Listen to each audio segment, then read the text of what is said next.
El tejido cicatrizal por Anthony Kiedis. Capítulo 4. Bajo el sol bajo cero.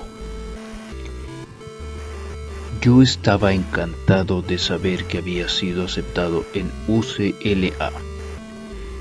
No solo iba a ir a la misma universidad que mi padre, pero Aya, que pudo haber ido a cualquier universidad del país, eligió quedarse en casa e ir a clase conmigo. Era como si los planetas se hubieran alineado. Pero bajé a la Tierra muy rápido. Nunca me sentí como en casa en UCLA. El cuerpo estudiantil estaba lleno de agrandados y chicos asiáticos que no eran sociables o divertidos para nada.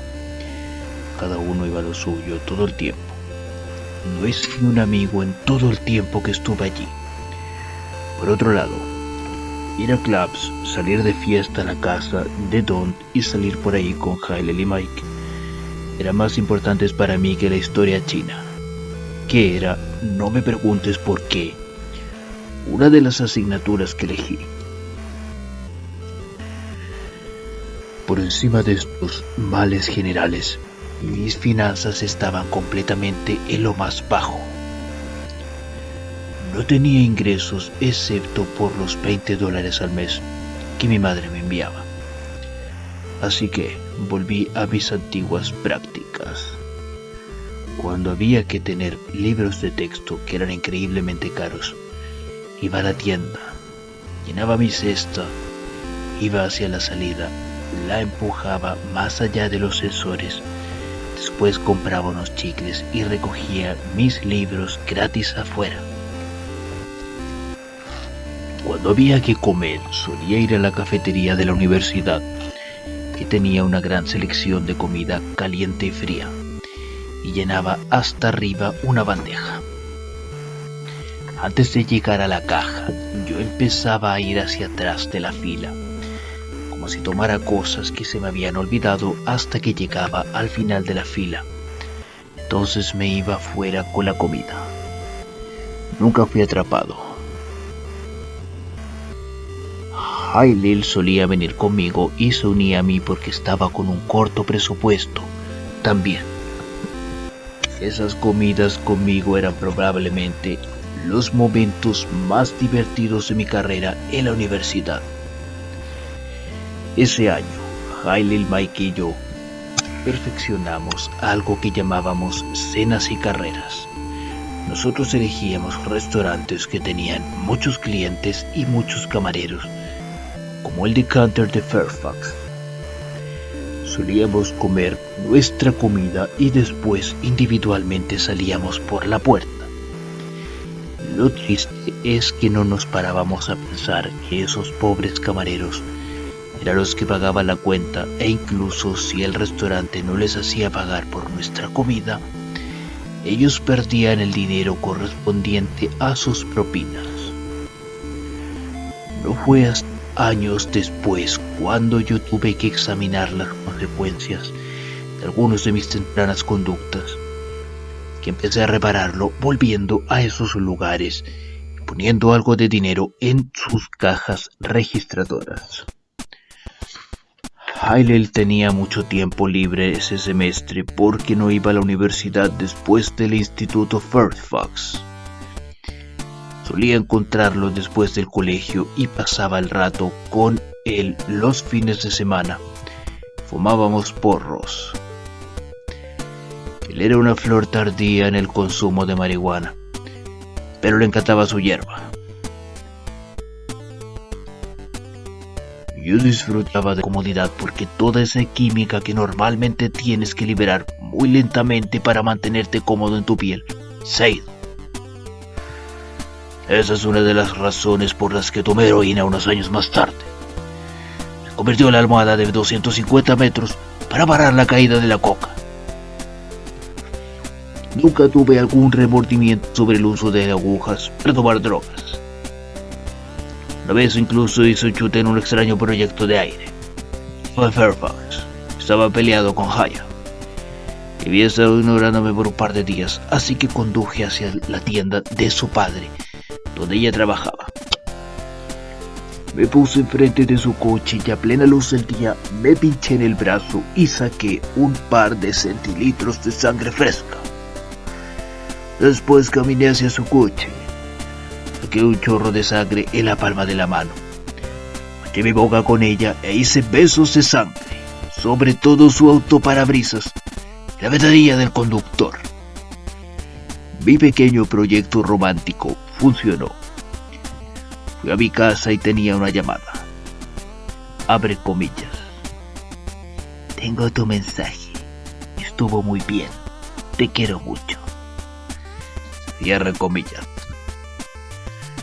Desafortunadamente, la sangre manchó el cristal y a pesar de varios lavados, nunca pudimos borrar todos los trazos de sus besos sangrientos.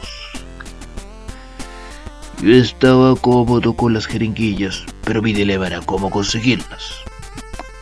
Lo resolví un día cuando estaba caminando en un supermercado que tenía una farmacia. Vi un anuncio de insulina y una idea vino a mi cabeza. Me di cuenta de que si iba al cajero y actuaba como un diabético y pedía insulina primero. Cuando preguntaba por jeringas, ellos no harían ninguna pregunta. Yo la abordé y le pedí insulina Lente U100. El farmacéutico fue al frigorífico y tomó una caja de insulina vial. Como estaba volviendo, le dije bruscamente, abre comillas, oh, deberías echar en el paquete 3 microfinas también, cierre comillas. Sin perder un segundo, él echó algunas jeringas. Este plan funcionó para mí, años y años. Mi consumo de drogas incrementó exponencialmente durante ese primer año en UCLA. Yo sabía que solo bajar la calle estaba mi año académico. Eso era donde debía ir para mi educación, que incluía ir a cada concierto que podía pagar. Vi a Talking Heads y The Police. Incluso fui a Nueva York con Don't a visitar a su familia y ver algunos shows. Era su cumpleaños, así que tomamos algunos ácidos y fui a Trucks a ver a John Lurie, The Lounge Lizards, después al Bottom Line para ver a Arthur Blythe. Para nuestro asombro, Blythe tenía a Kelvin Bell, gran guitarrista de Defunct, tocando con ellos. El show fue increíble. Después de que se acabara, fui al bar y hablé con Kelvin sobre música y sobre su guitarra, los discos en los que sabía que había tocado. Él estaba muy contento de entablar conversación sobre música con este chico de 18 años de Hollywood, porque estaba abrazado en ácido. Yo estaba excitado porque Kelvin era una de las personas que había mantenido seriamente la música. Don tenía su álbum de Defunct. Cuando nosotros solíamos tener gente en casa, él solía ponerlo y decía, abre comillas, todos alrededor, Anthony va a bailar. Eso yo salía a hacer algunos movimientos. Bailar se convirtió en esa divertida competencia para nosotros, hasta el punto que empezamos a hacer concursos de baile.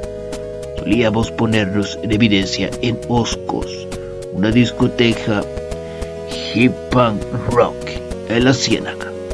En Highland, Mike y yo solíamos empezar el concurso. La mayoría de la gente salía individualmente con movimientos convencionales que había visto antes, pero nosotros saldríamos e inventaríamos nuevos pasos.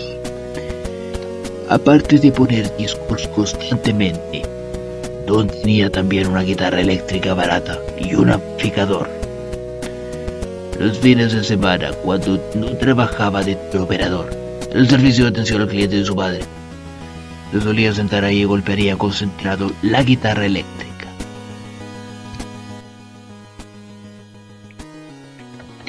Él sabía algunos acordes, pero tenía un tono verdaderamente duro. Así que cuando él empezaba a tocar, yo solía irme de la casa. Por entonces, un día Don sugirió que él, Mike y yo deberíamos formar una banda. Él tocaría la guitarra, Mike podría tocar el bajo y yo cantaría. Aunque era más un chiste que otra cosa. Nosotros ensayamos unas pocas veces en el teatro de su padre en Hollywood. La mayor contribución a este proyecto fue el nombre. Nuestro amigo Patrick English solía referirse a su pene como grifo, y pensé que sería un fantástico apodo que yo fuera Spigot Blister, el grifo Blister, donde se llamó Skid Mark y no me acuerdo el nombre de Mike. Nos llamamos el grifo Blister y The Chest Pimps. Los Chest Pimps eran los granos que residían en el pecho de Mike. Nuestros ensayos consistían más que nada en hacer ruido. Retrospectivamente fue más un ejercicio de crear relaciones personales que de crear música. No escribimos ninguna canción ni alguna letra. Solo hacíamos ruidos, gritos y golpear cosas. Finalmente perdimos interés en el proyecto entero. Pero ver a Kelvin Bell fue una inspiración para mí. Tenía un sentimiento distinto, aunque no tenía ningún medio concreto para alcanzarlo. Todo lo que yo terminaba haciendo en mi vida era querer hacer sentir a la gente la forma en que esta música me hacía sentir. El único problema era que no era un guitarrista, ni un bajista, y tampoco un baterista, ni un cantante. Solo era un bailarín y un maníaco de las fiestas. No sabía muy bien cómo convertir esto en un trabajo. Cada intento que hacía, incluso por mantener un trabajo, se volvía un fracaso total. De vuelta en Fairfax, fue a través de una sucesión de pequeños trabajos de mierda, cuyo plato fuerte era como de incapaz, era de integrarme en la sociedad. Trabajé en una agencia de coleccionistas, trabajé para una tienda del país, incluso trabajé como camarero en The Improv, pero me mantendría atrapado desde cada una de estas actuaciones. El UCLA estaba tan desesperado por el dinero. Leí una nota en el tablón de anuncios cutre donde podemos explotar a los estudiantes y obtener trabajo de ellos por nada, de que una familia rica en Hancock Park necesitaba un paseador de perros para sus 2 pastores alemanes. No me importaba sacarlos a pasear una vez al día. No me importaba pasar el rato con los perros. Pero era una situación patética tener que pasear esos perros por $25 a la semana. Algún día durante este año no pude pagar más el alquiler a Don, así que me tuve que ir. Volví al mismo tablón de anuncios y encontré una nota que decía, abre comillas, alojamiento y comida para un estudiante dispuesto a participar en el cuidado de un niño de 9 años. Madre soltera necesita ayuda para traer y llevar al niño al colegio. Cierre comillas. La mujer vivía en una pequeña y pintoresca casa en Beverly Wood. Era una madre joven que había sido dejada plantada por alguno y estaba sola con un niño hiperactivo con falta de atención que estaba medicado con Ritalin. Le gusté inmediatamente. Mis responsabilidades no eran tantas, básicamente asegurarme de que el niño iba al colegio por la mañana y era recogido por la tarde y servirle la merienda. Para mí era ideal.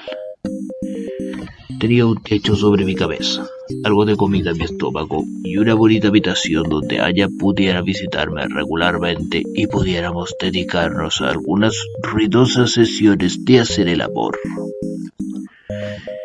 Después de un tiempo, hizo un vínculo con el chico.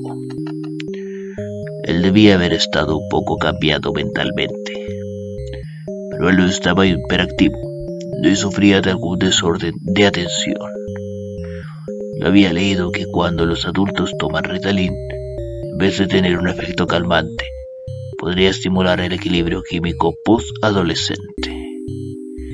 Una noche, Hailey y Mike vinieron y decidimos probar nuestras teorías. Efectivamente, en combinación con una buena botella robada de vodka, estaríamos volados. Tomamos manos llenas de Ritalin y nos convertimos en 3 cometas borrachas, corriendo por todas partes. El chico pasó un buen rato y cuando su madre y su cita llegaron a casa un poco alegres, ella estuvo con nosotros, sin darse cuenta de que estábamos colocados con la medicación de su hijo. Finalmente, a pesar de eso, ella me despidió. Yo también tenía casi antecedentes en el colegio. Desde las primeras semanas, me había distanciado de la vida en el campus, tanto que un intruso que yo conmemorativamente el sentimiento con un discordante y extraño corte de pelo. Decidí cortarme todo el pelo muy corto, excepto por detrás, que estaba largo hasta los hombros. No estaba imitando a los jugadores de hockey, solo era mi idea de un corte de pelo punk, probablemente inspirado en David Bowie y su era pin-ups, menos en que no estaba teñido de rojo fuego, y no tenía tupé en la parte de adelante. Yo tenía trasquilones, pero la gente de UCLA era abominable. Incluso mis amigos estaban impactados por él, pero Mike lo probó. Él siempre decía que uno de mis grandes éxitos era que me había inventado un corte de pelo. El peso de mi distanciamiento de UCLA vino después de ese año. Mike, Hallel y yo habíamos terminado uno de nuestros cenar y correr encounters. Estábamos viajando en ácido, vagando por las calles. Adelantamos un callejón y tropecé en todas esas ropas que hubieran sido descartadas por un vagabundo. Inmediatamente tuve un momento de ácido de claridad. Me desnudé y me puse este enorme y desemparejado conjunto de ropa. En cierto modo eran bonitas y majestuosas. Los pantalones eran incluso con algún tipo de seda iridiscente, estampada en rayas verticales. Mirada con el corte de pelo Spigot Leicester, era una bonita vista. Lo llevé toda la noche. Por la mañana, fui a mis clases llevando este conjunto místico de vagabundo. Pero seguía estando con resaca del ácido, así que me fui fuera y me tomé en el césped. Haya me vio. ¿Qué pasa contigo?, me preguntó. He estado toda la noche en ácido. No podía arreglármelas con mi clase de astronomía ahora mismo, dije. Es horrible, dijo. Estaba en lo cierto. Me sentía fatal, y ese fue el momento en el que me di cuenta de que no estaba yendo a cortarlo en este entorno. De lo que no me daba cuenta entonces era de que Aya y yo no lo íbamos a hacer uno de los dos. Solía tener lamentablemente 2 casos de infidelidad durante este año en UCLA. Primero fue con una chica bien dotada en una fiesta. Ella continuaba viniendo a mi casa y no solía dejarme tranquilo. Antes de que saliéramos de fiesta una noche, le dije claro que yo no estaba comprometido en una relación, pero tenía una secreta sospecha de que nosotros dividiríamos en algún punto de esa noche y regresaríamos a su apartamento. Ella empezó a hacer avances sexuales. Y recuerdo pensar, abre comillas, voy a hacer esto, voy a dormir con esta chica, Voy a arrepentirme de ello para siempre. Cierra comillas. Pero no podía pararme. Ella se desnudó. Yo perdí todo el control y dormí con ella. Fue una buena temporada y después me sentí destrozado, desmoralizado y disgustado conmigo mismo después de todo. Sabes instintivamente que nada será lo mismo.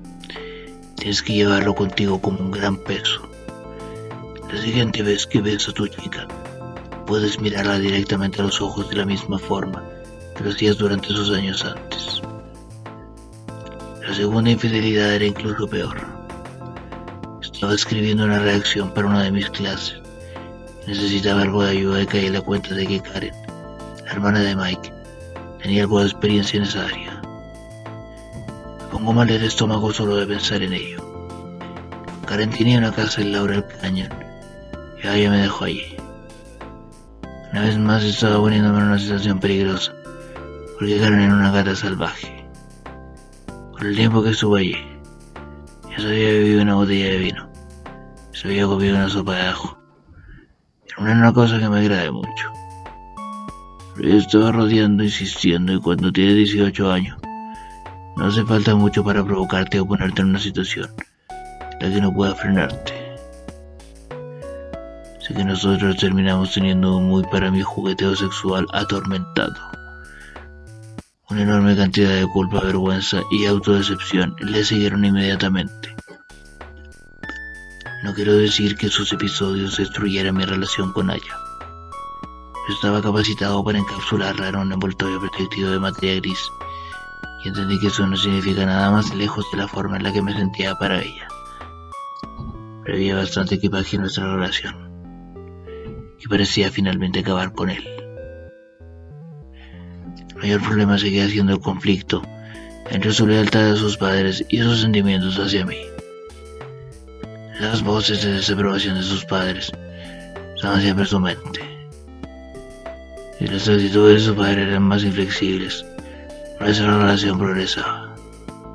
Las gloriosas horas juntos. Estábamos bajo la impresión de que sus padres pensaban que estaba en alguna otra parte, así que ella estaba contenta.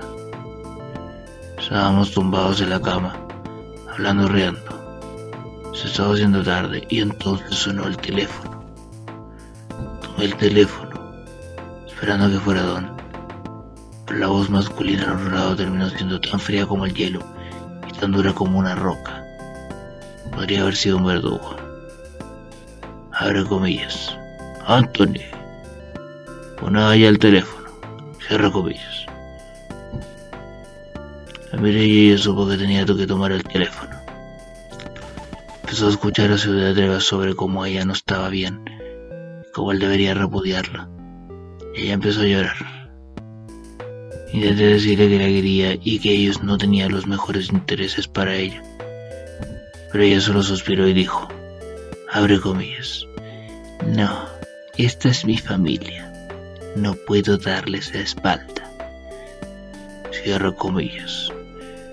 Y ella fue a casa con la gente que le estaba haciendo eso. Al final del primer año nos LA, ella y yo habíamos empezado a hablarnos sobre lo que íbamos a hacer. En un punto, Hailey me había dado una chai, una letra hebrea que significa vida, y yo le llevaba una cadena alrededor del cuello. Suponía que el padre de Aya estaba lo suficientemente desconcertado como para invitarme a su casa y hablar sobre mi procedencia. Yo expliqué que yo era nada más lituano y eso le gustó. Abre comillas. ¿Sabías que antes de la IGM el 10% de la población de Lituania era judía? Dijo. Después fue a su librería y sacó algún libro genealógico lituano e intentó desesperadamente encontrar la posibilidad de que yo tuviera alguna conexión con la sangre judía. Le seguí la corriente, pero yo sabía que era una causa perdida. Harry y yo estábamos teniendo esas conversaciones que se estaban poniendo serias y tristes, porque yo estaba repitiendo en el instituto, bajo la dominación de su familia, pero nosotros estábamos locamente enamorados el uno del otro. Este es el instinto, su única dinámica familiar. Fue dejando secuelas en nuestra vida sexual. Yo estaba terriblemente herido y confuso. Mi confianza sexual empezó a menguar. Poco a poco nuestra relación estaba desintegrándose. No de una forma inmadura, pero sí de una forma profunda, cuando ambos tranquilamente comprendimos que nuestros mundos debían seguir separados y no debía haber un futuro para nosotros. Terminamos teniendo nuestra última conversación en la casa de Haile, que se había convertido en un santuario para mí durante este incontrolable año. Haile nos dio su habitación y Aya y yo nos miramos el uno al otro cuando dijo, abre comillas, ¿sabes? Esto realmente no va a funcionar, cierre comillas. Luego nos tumbamos en la cama de Haile abrazándonos fuerte y llorando por lo que parecían unas horas, porque ambos sabíamos que este gran amor iba a llegar a su final. Nunca tomé la decisión de dejar UCLA al finalizar el primer año. Mis clases estaban terminadas y una vez más fui a ese tablón de anuncios de trabajo. Esta vez encontré algo interesante. Era un trabajo de chico de los recados para una empresa de arte gráfico para películas. En él pagaban $10 la hora, que estaba por encima del salario mínimo. La empresa tenía una pequeña oficina en La Brea. Las oficinas eran modernas y de alta tecnología. El dueño, David, tenía la manicure hecha, parecía limpio y claramente gay. Mi entrevista con él fue buena. Estoy seguro que no le molestó que fuera un 18-añero masculino y comencé a trabajar al día siguiente. Mi trabajo consistía en su mayor parte en llevar los rollos a revelar, estar a cargo del insignificante dinero en efectivo y hacer cualquier cosa que David quería. Esta era una de las primeras compañías especializadas en gráficos animados para anuncios o logotipos. David había entrado en la planta baja de una animación por ordenador y había hecho una fortuna. Aunque yo solo era un chico de los repartos, él me tomó simpatía y comenzó a explicarme esas complejas animaciones gráficas. No era una cosa sexual. Desde el primer día nosotros habíamos abierto unas conversaciones de hetero a homo sobre el atractivo de los hombres y las mujeres. Aunque yo era la personificación del tipo de chico que él siempre estaba buscando, él nunca me acosó sexualmente o me hizo sentir incómodo en el lugar de trabajo. No me llevó mucho tiempo aplicar mi destreza de toda la vida de sacar ventaja de las situaciones, así que cuando él me envió a comprar cosas personales para su casa, como una colcha nueva, yo solía pedir 2 del mismo artículo y quedarme una para mí. Nunca nadie pareció darse cuenta. Y desde que él tenía una casa en las colinas, un Ferrari y un Porsche, no pensé que le importara. Debió haber visto mucho más de lo que yo era y mucho menos de lo que yo pensaba con lo que me estaba escaqueando, porque él era un idiota, pero me dejaba deslizarme, lo dejaba pasar. Para mí eran como unas vacaciones de verano y estaba haciendo dinero tan rápido que no podía gastarlo. Mike trabajaba en una clínica veterinaria y nuestro amigo Johnny Carson, que solía pasar el rato con Mike y conmigo, había soñado que teníamos nuestra propia casa en Hollywood, así que decidimos hacer un fondo común con nuestros recursos y alquilar una bonita casa muy cerca del famoso café. Los instalamos en la casa, pero 3 semanas más tarde, una casa incluso mejor, más abajo, fue puesta en alquiler. Tenía un jardín grande y era $200 más barata. Así que saltamos del barco, luchamos para mantener nuestro seguro del depósito del banco y nos mudamos calle abajo. Muy pronto fue evidente que Johnny era el que sobraba, desde que tenía una vida laboral de 9 a 5 en Warburg. Mike y yo nos permitimos a nuestros trabajos bloquear el camino de nuestra fiesta, que hasta en la primera casa consistían en aspirar un montón de cocaína. Solíamos volar con un B-side de The Police, Fall Out, y entonces Mike y yo solíamos aspirar la coca y correr por la casa en un estado temporal de euforia mega feliz. Solíamos levantar los brazos en alto sobre el aire para frenar el riego sanguíneo y empezábamos a parafrasear. Abre comillas. Oh Dios mío, esta es una buena, esta es una grande, esto debe ser demasiado. Oh no, no es demasiado, estoy bien. Oh, esto es increíble, cierra comillas. Y después solíamos cantar junto con la canción. Un ciudadano normal, no chutado de coca, tenía que tratar con esos dos locos que estaban prestando más atención a su propio mundo que al mundo exterior. Cuando Johnny planeó ir a esquiar a Madmount por unos días, Mike Hyler y yo decidimos tener la fiesta que finalizará a todas las fiestas. Mike y yo fuimos en una borrachera de una bebida robada y abastecimos la casa. Después la vaciamos, sacamos los muebles fuera de la casa, así habría más habitación para bailar. Hyler nos ayudó a distribuir folletos y yo puse con cinta adhesiva grandes letras en el suelo de la habitación que deletreaban baile. Mike había estado almacenando como una ardilla esas píldoras de colores de la clínica veterinaria, no para consumirlas, solo como un recuerdo. Teníamos un mantel cofre que recorría la casa por dentro, así que alternamos el estampado con píldoras azules, amarillas y rojas a lo largo del mantel, creando una especie de efecto jardín de rocas japonés. Después llegó la multitud, las bebidas comenzaron a fluir, la música estaba bombeando y la gente bailaba y desaparecía en las habitaciones o se marchaba a los arbustos. Se convirtió en la mejor fiesta en la que hubiera estado y mucho menos montado.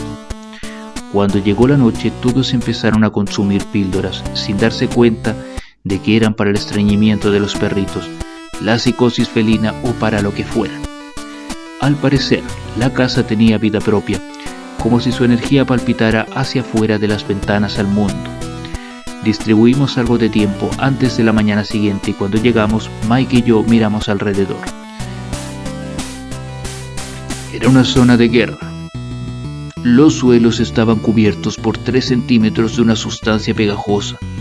Había comida y trozos de píldoras, vómitos y botellas de cerveza vacías, colillas y escombros en general por todas partes. Sabía que Johnny venía a casa por la noche, así que tomé algunos trapos, un balde, agua y jabón y fui por toda la casa, el día entero limpiando cada rincón y grieta. Cuando terminé parecía que no había venido nadie. Aunque era capaz de seguir con mi trabajo en la empresa de artes gráficas, me había convertido definitivamente en un adicto a la cocaína. Teníamos un suministro suficiente y constante porque ambos, Mike y yo, estábamos ganando dinero y él era capaz de suministrar lo que compramos con las clases de bajo por coca a alguien en el Topanga Canyon. Yo esperaba los días que él daba clases porque en cuanto acababa la lección nos solíamos aspirar la cocaína. Nunca había suficiente para estar más de una hora, pero tenía la gran necesidad de tener esas drogas en mí. La adicción estaba en su efecto completo. No estaba físicamente débil, pero psicológicamente quería cocaína constantemente. Mi creciente uso terminaba explotando en algunos episodios de completa psicosis cocainita. Una vez me apropié de un montón de coca y me la aspiré solo en una noche, parte del día siguiente. Estaba solo en mi habitación y me convencí de que alguien había entrado en la casa a plena luz del día. Después empecé a tener alucinaciones visuales de ese intruso andando por la casa. Me apresuraba habitación por habitación, convencido de que él había saltado por la ventana en el momento en que entré a la habitación. Así que pensé, ok, no sé cómo tratar con esto. Trepé al tejado de la casa con un neumático viejo de coche, pensando que traería al intruso afuera y entonces le tiraría el neumático de forma que encajaría en él y lo inmovilizaría, como los dibujos animados. Afortunadamente, Mike llegó a casa y me dijo que bajara al suelo. No solo abusaba de la cocaína. En esa época conocí a una chica punk rocker que me preguntó por qué aspiraba cocaína si por $20 podría aspirar speed y estar colocado durante 2 días. Terminé pasando la noche con ella, aspirando speed y estando súper volado. Cada vez que tomaba speed, coca o incluso speedball, algo giraba en mi cabeza. No importaba lo que estaba haciendo con quien estuviera, solía agarrar una lapicera, un marcador o lo que sea y empezaba a dibujar en un papel una tarjeta o en las paredes de la gente donde fuera. Solo dibujaba el minuto en el que esas drogas me golpeaban. Si no estaba pintado, estaba teniendo sexo. Durante este verano de 1980, la heroína nos había convertido en la droga más importante. Recuerdo ir al Al's Park con Mike y ver una mesa entera de jóvenes punk rocker que no estaban haciendo nada y pensé, eso no parece muy divertido. Pero había otra voz en mi cabeza que me hablaba una y otra vez que dijo, abre comillas, tenés que encontrar algo de heroína otra vez. Esa es la droga de la que la gente está asustada, así que tiene que ser la mejor droga. No recordaba con cariño mi experiencia a los 14 años con esa raya de heroína china blanca. Estaba más de la idea de tomarme una droga verdaderamente revolucionadora. Un día llegó alguien nuevo a trabajar. Parecía un cantante rockabilly con un tupé y unas grandes Roy Orbison oscuras, buscando mi conexión con la heroína. Fue una pérdida de dinero y el gran espectáculo de hacerla delante de mis amigos esfumándose y todos se fueron. En el otoño de 1981, aunque no había tomado una decisión consciente, ya no fui más un estudiante de UCLA. La escuela no cabía en este atroz estilo de vida de droga. La gallina de los huevos de oro se hubiera ido. Pero tenía más malas noticias. Al parecer, Johnny consiguió una copia del folleto de nuestra fiesta que llegó al dueño de la casa. Le dijo que distribuimos en las tiendas de discos de Melrose, que era una fiesta salvaje que puso en peligro la casa. Mientras tanto, Johnny había elegido 2 nuevos compañeros de piso. Por ahora su procedimiento de desahucio funcionó. Estábamos preparados para irnos. Nuestras vidas comenzaron una autodestrucción hasta el punto que no podíamos pagar la renta regularmente. Antes de abandonar la casa, me las arreglé para reunir juntos algo de dinero para comprarme un coche de segunda mano. Había estado usando un Capri que Steve y Peggy me regalaron en mi graduación. No lo mantuve nunca, así que en el último año se quedó sin silenciador y no tenía frenos. Una mañana el coche se paró y cuando miré el aceite, estaba completamente seco. El automóvil entero se volvió una piedra, así que le dije adiós a mi coche.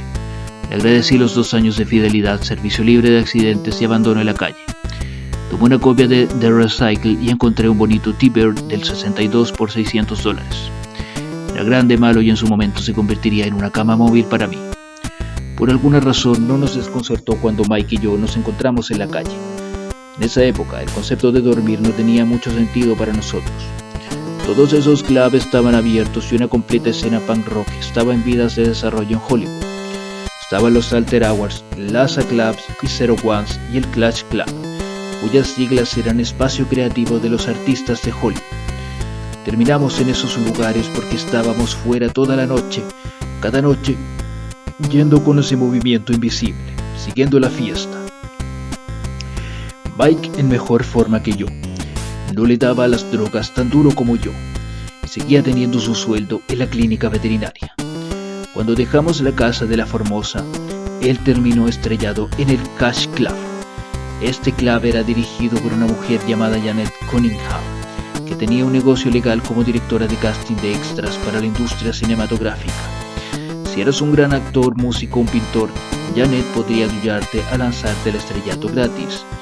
Por la época que Mike se mudó, Larry Fishburne vivía allí junto con un baterista de Guadalupe llamado Joel, un pintor francés llamado Fabrice y un auténtico punk rocker llamado Animal Banner. Él no solo tenía los primeros tatuajes que había visto antes en Marineros Viejos, sino que tenía uno en sus rodillas y se leía Metal Kneecap Factory. Como Mike seguía estando allí, yo solía terminar ahí también sin previo aviso. Allí fue donde empezamos a tomar heroína. Fabrice, además de ser un artista, comenzó a conseguir una cantidad estable de heroína china blanca. Era tan pura que podías aspirar una línea y estar cargado. Mike comenzó a aspirar también, pero no aguantaba mucho. La gracia estaba en que todo lo que tenías que hacer era enseñarle un poco de heroína para que empezara a vomitar. Por entonces, mi rapado había crecido mucho, así que una noche, cuando fuimos a una fiesta en Vale, le pregunté a Hailey si me hacía una cresta. Sabía que era bueno con las formas y las dimensiones, así que fuimos al lavabo y me las hizo. Como mi pelo estaba tieso, no necesité huevos o gel o lo que fuera que utilizaran los punkies para mantener sus crestas. La mía se mantenía sola, como el pelo de un caballo. La cresta me dio una nueva personalidad y energía, aunque no tenía donde vivir o un trabajo, no importaba, porque tenía esta nueva armadura y me sentía bien conmigo mismo. Solía vestirme con un vestido negro de mujer, sin ropa interior debajo, con botas militares negras y empezaba a bailar. Uno de los mejores sitios nuevos que descubrí fue Radio Club, primer club de hip hop en Los Ángeles. Solía ir allí con Mike y Cali Allen, nuestro amigo loco negro gay, diseñador de moda y de Arkansas. Era también el cantante de una banda llamada Nightbird Voices. Bailábamos 5 horas seguidas y completamente agotados. Cuando era hora de dormir no era exigente, solía ir con el movimiento. Si estaba con Mike me tiraba donde estuviera. Hylel era mi preferido en mi sofá turco. Su familia siempre me hizo sentir bienvenido y nunca me hizo sentir como el perdedor que era. Aunque una vez sobrepasé mi acogida y Hylel vino y me dijo, abre comillas, creo que si estás en el sofá esta noche, mi madre va a tener que dar más de lo que puede dar. Ella quiere estar una sola noche. Terminé durmiendo en mi T-Bird aparte delante de la casa de Hylel. Los asientos delanteros y la palanca de cambio no me sentía cómodo, así que fui fuera y me tiré en su jardín. Por la mañana los niños de los vecinos vinieron a jugar y vieron a este punky freak vestido con ropa de tienda de mercancías distribuido en el césped. Finalmente, Hylel me invitó a tomar café y tostadas. Cuando no estaba con Hylel solía estar con mi amigo Kate Perry. Vivía con su moderno padre en una pequeña casa de 2 habitaciones en Hollywood. Su padre era un fumador diario de María, así que era otra parada para colocarse. Kate había sido siempre un marginado, entonces él se ocultaba debajo de mi personalidad Mohawk. Era también un gran músico y me enseñó algo de jazz viejo. Me dejaba tirarme en el suelo de su habitación y siempre era amable conmigo. Yo enrollaba una toalla y la ponía debajo de mi cabeza para dormir. Pero como pasó en casa de Hylel, el padre de Kate comenzó a sentirse un poco cansado de mi presencia, así que volví a dormir en su pequeño jardín. Era lo suficientemente grande como para poner 2 sillas, pero eso era todo lo que necesitaba para acurrucarme y dormir. Siempre que tuviera algo de dinero me lo gastaría en droga. El problema era que no tenía una casa donde hacerlas, así que empecé a usar la casa de la gente. Cuando terminaba solía ir por más. Empecé vagabundeando cosas que chutarme donde conseguiría drogas. Iría a parques subterráneos, me ocultaría en un rincón entre los coches, me instalaba y después me pinchaba. Me colocaba locamente, iría por las calles hasta encontrar un callejón o jardín de instituto, iría entre los arbustos y me mandaría algo más. Algún día de esa primavera mi periodo sin techo llegaría a su fin. Me toparía con Giles Stowbank, un amigo que cuando trabajaba para la empresa de artes gráficas era un chico blanco pero tenía un montón de pelo sin cortar sobresaliendo de su cabeza. Su bonito arte psicodélico le dio el nombre de alucinógeno. Era un hombre renacentista, un director de películas, guitarrista y coleccionista de guitarras de 12 cuerdas. Había estado en otras casas de diseño gráfico y fue amable al buscarme un trabajo a tiempo parcial que puso algo de dinero en mi bolsillo. Uno de esos sitios era Mid Ocean, cuyo propietario era un gigante de 1,90 m irlandés llamado Ray. Era capaz de hacer 20 tareas a la vez y terminarlas bien. Su esposa era una mujer pequeña y rubia que se encargaba de la contabilidad del negocio. Ellos estaban haciendo la animación más innovadora del momento, que incluía toda la animación de Blade Runner. Ray y su esposa de alguna forma me adoptaron y una vez más tenía un trabajo de repartidor. Pero una vez más empecé a tomar heroína. Solía estar toda la noche volando y después iría a trabajar. Tenía que trasladar alguna película bajo el Orange Country para ser procesada. Conduciría su pequeña camioneta roja dando cabezadas por la autopista. Es asombroso que no me hubiera matado en un accidente de coche. Mientras estaba en Mid Ocean, Val se dio cuenta de que no tenía casa, así que me preguntó si quería mudarme con él. Tenía ese genial, enorme y oscuro sótano con muchas ventanas que tenían vista a la acera. Estaba en un viejo edificio clásico de Hollywood, que estaba en su mayoría lleno de inquilinos mexicanos. El espacio era sobrio sin paredes, pero me ofreció un rincón que sí le ayudaba a poner las rejas de seguridad de la ventana para mantener a la chusma afuera. Una noche, poco después de haberme mudado, decidí ir a una de mis tristemente célebres juergas de coca. Tenía una de esas raras noches de caminar, cuando iba arriba y abajo del boulevard de Hollywood, presentándome en todos los sex shops, haciendo cosas raras. Fui a casa durante la noche sin hacer ruido, quizás por más dinero o por ropa de abrigo, pero terminé estando fuera toda la noche. El día siguiente fui a Mid Ocean y Bill me echó una mirada que nunca había visto antes. «Te mataré, hijo de puta», cierra comillas. Él era siempre apacible, un colega, así que le pregunté qué iba mal. Se paró en su camino, quizás porque vio en mis ojos algo que no esperaba, pero me dijo que por la noche le habrían robado cada una de sus preciadas guitarras y yo era el único que podía haberlo hecho. Abre comillas. Bill, sé que estoy loco, sé que tomo drogas y hago cosas raras. Desaparezco y entiendo que me eches la culpa de algo como esto, pero deberías buscar otro camino porque no lo hice. Si no lo enfocas en cualquier otro que lo hiciera, volverá a quedar impune. Cierra comillas. Le dije. Él no podía quitarse de la cabeza el hecho de que alguien le había robado. Yo era el único con llaves, pero yo estaba seguro de que era un crimen de alguien de dentro y que las personas de mantenimiento del edificio le robaron. Ese fue el fin de mi alojamiento con Bill. No había forma de que viviera con un tipo que pensaba que le robé. Ahora tenía que encontrar otro sitio en el que estar. Mid Ocean tenían arriba un pequeño desván encima de las oficinas de arte principales a la que se accedía por una escalera de mano y tenía un par de futones. Empecé a tirarme allí y a levantarme lo suficientemente pronto como para que nadie supiera que era la primera persona en llegar a trabajar. Por aquel entonces, Mike, que había tomado el sobrenombre de Flea en un viaje que hizo a Mammoth con Kate Barry y Johnny, se mudó a un apartamento al que llamamos Wilton Milton, un magnífico y clásico edificio en Wilton y Franklin.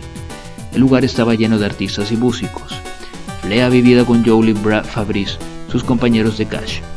Un día Hylel se convirtió en semi-residente también, así que cuando mi puesto junto a Bill acabó, terminé parando muchas veces allí. Durante este tiempo, What Is This, que era un hombre más maduro que Anthem, continuó tocando en directo y desarrolló un grupo de seguidores de culto. Yo seguía presentándoles, pero ahora escribía mis propios poemas para las intros. Una vez incluso rimé Metrópolis con Acidophilus. Cuando más tocaban, Flea más se convertía en la estrella desconocida de la banda. Siempre que daban un solo de bajo, sería el clímax de la tarde entera. En esa época, Fair era la banda punk rock más famosa de LA. Habían conseguido atención nacional cuando John Belushi les llevó bajo su ala y tocaron en su Saturday Night Live. Así que cuando su bajista dejó el grupo, fue natural que intentaran coger a Flea para reemplazarle. Un día Flea vino a mí y tiró la bomba de que había estado preguntando para la audición de Fair. Era una situación expectante, porque Flea y Hylel eran dos de mis mejores amigos en el mundo. Flea tenía que elegir entre dos estilos de música muy diferentes, así que le aconsejé que fuera a la audición. Vino de la audición con el trabajo, pero ahora tenía que decírselo a Hylel, que le enseñó a tocar el bajo por primera vez. Flea estaba tan nervioso que antes de su encuentro vomitó. Hylel no se tomó bien las noticias. No tengo palabras, dijo, y se fue de la habitación. What Is This reemplazó a Flea con una serie de mediocres bajistas. Mientras tanto, Flea saltó al vino estrellato punk rock. Después de varios meses sin hablarse, Hylel perdonó a Flea. Algo en él sabía que aunque él no estaba de acuerdo, era el destino de Flea y tenía que tragarse su orgullo un poco y dejar florecer a Flea. Fue difícil porque ninguno teníamos la figura de un padre a la que consultar sobre estos duros asuntos. Finalmente volvieron a ser amigos y reanudaron la jammings. Yo seguía trabajando en Mid Ocean, conduciendo esa camioneta a lo largo de todo el verano de 1982. Una asombrosa canción se mantenía explotando en la radio que tenía en el centro de la cabina. Se llamaba The Message y era de un grupo rap de Nueva York llamado Grandmaster Flash and the Furious Five. Fui a comprarme la cinta y la ponía una y otra vez. Unas semanas después vinieron a LA tocando en un lugar llamado Country Club y estuvieron increíbles. Eran inspiradores, cada uno tenía su propia personalidad y su rapeo era fantástico. Grandmaster Flash era el que estaba en los platos. Los sonidos, los ritmos y la frescura que emanaba desde el escenario eran realmente impresionantes. Pero más que nada, The Message comenzó a darme que pensar. Ellos escribían todas las rimas, algo que Hylel y yo habíamos estado haciendo, encantados durante mucho tiempo. Él y yo pararíamos en el tejado del Continental Hyatt House en Sunset, que era un club privado, y tendríamos para nosotros esa espectacular vista de la ciudad. Fumaríamos un porro, inventaríamos esos locos personajes y meteríamos eructos espontáneos en las sesiones de ritmo. Esa fue la primera vez que había intentado rapear. Así que cuando The Message se convirtió en la canción más popular ese verano, comencé a vislumbrarme la idea de que no tienes que ser Al Green o tener la voz de Freddie Mercury para tener un lugar en el mundo de la música. Hacer rimas e interpretar un personaje sería otra forma de hacerlo. Esa historia continuará. Suscríbete.